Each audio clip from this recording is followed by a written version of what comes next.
So go ahead and have a look at my other thumbnail videos. And even just from me sitting here speaking to you now, you can see the natural bent that my face takes. It shows 4 decades of a person who is a dreamer, who notices beauty, who loves animals, a person who children smile at,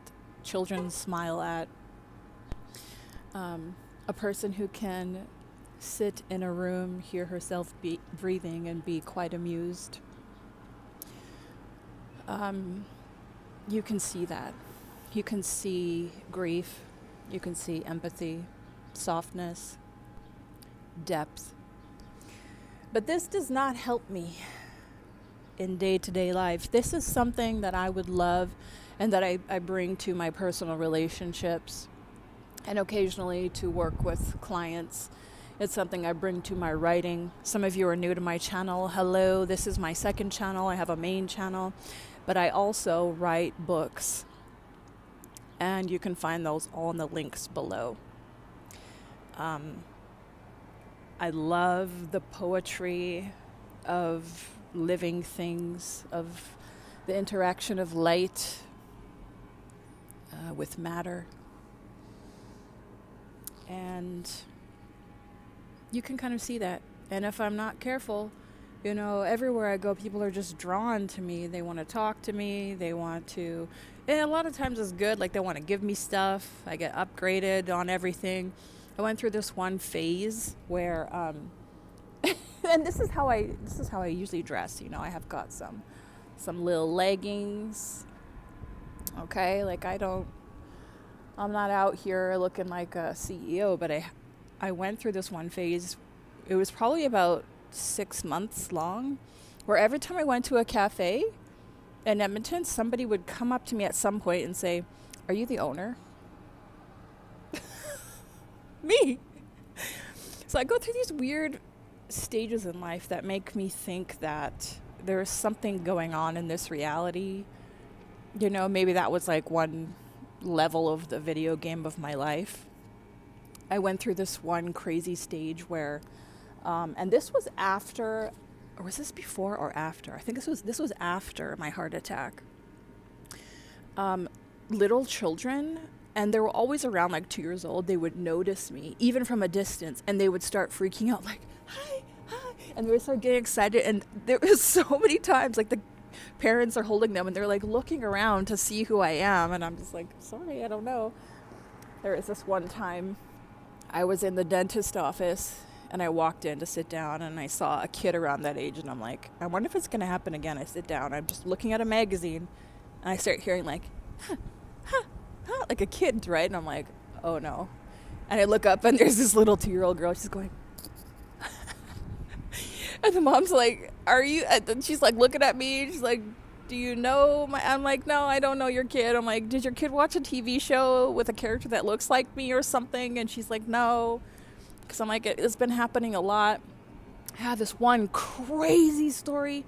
Okay, I didn't mean to get all into this, but here we are. So I had this one crazy story. Because I was thinking like, back then I was wearing this bright purple jacket.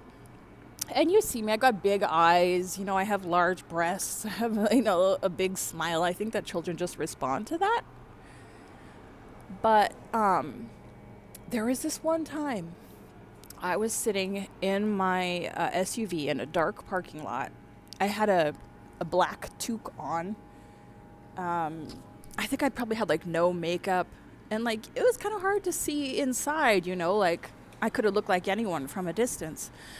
However, across the parking lot, okay, so I'm sitting there. Let me tell it this way. So I'm sitting there, and all of a sudden, and I've talked about this before, I don't know how else to describe it, I got this little telepathic tap. It's like I can feel somebody like either looking at me or calling me. And I've felt this at times before, and when I tuned into it, it was someone who had passed away. Like I tuned into it and I got this little, hey girl, this was like about 6 months ago, about a year ago maybe. And I could sense it was from this girl I used to work with. So I just went and I looked her up online, and she had passed away. So I've had a number of strange experiences like that, but I felt this little hey, and I looked up, and immediately made eye contact across the darkening parking lot with this little girl. Her mom was holding her and loading groceries into the back of the vehicle, and this little girl was looking at me, and I could feel that telepathic tap, and I'm like, what the hell? And I did the craziest thing, and this moment still gives me chills. In the dark of my car, I slowly raised my hand and I did this.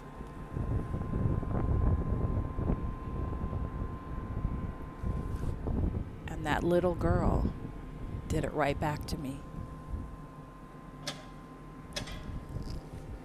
Oh my God. Her mom turns around and looks. All she sees is like a dark SUV in a dark parking lot.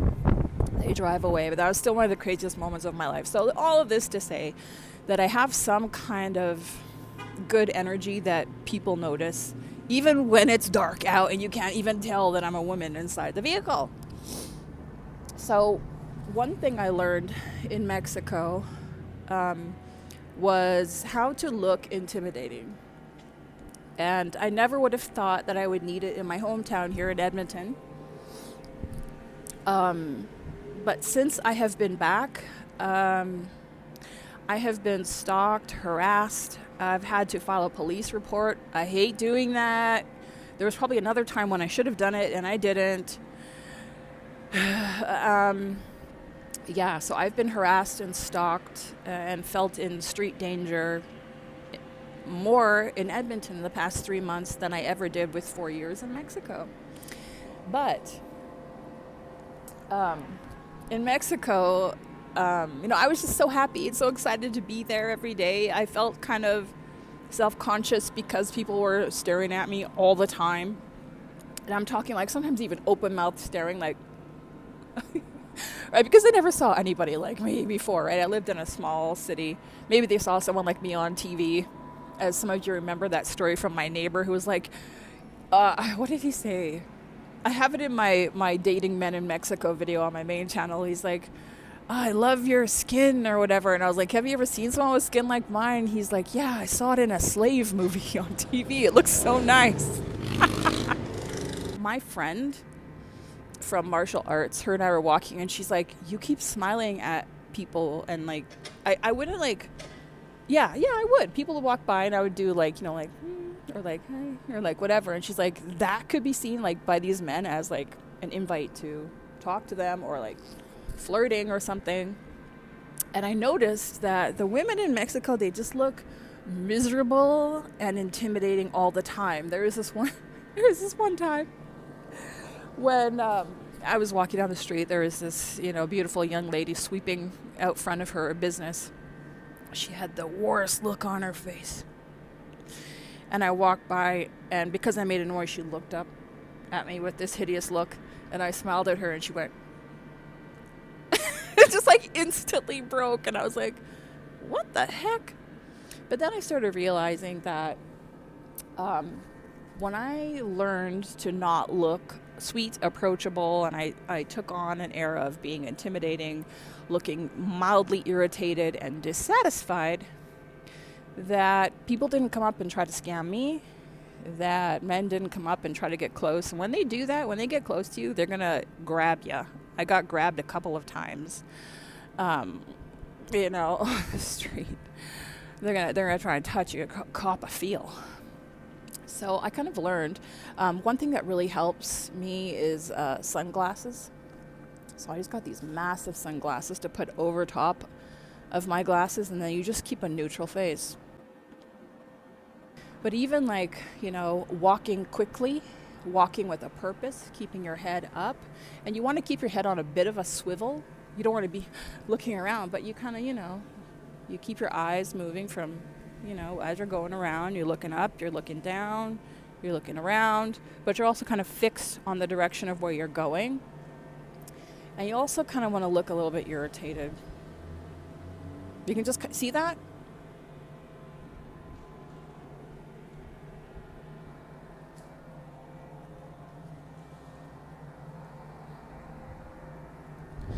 It's a very slight little of the lip.